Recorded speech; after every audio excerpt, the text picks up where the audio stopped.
How to log in with Discord token. Hi everyone, I'm here to assist you today. Without any delay, let's jump right in.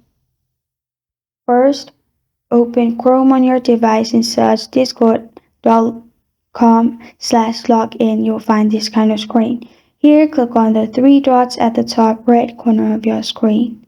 After you click on three dots at the top right corner of your screen, you will find different options. Here, scroll down and click on More Tools. Then click on Developer Tools. After you click on Developer Tools, here, click on the arrow at the top and click on Application.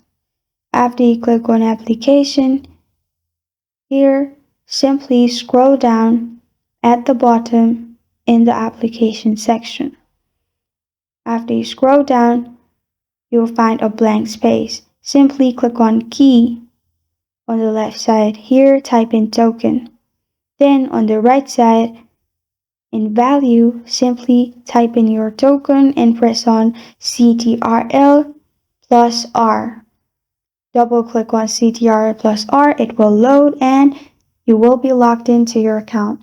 This is how to log in with Discord token. Thank you for joining me today. If this video helps you out, please leave a like and subscribe for more. Got a question or want to suggest a topic? Comment below. Thank you for watching.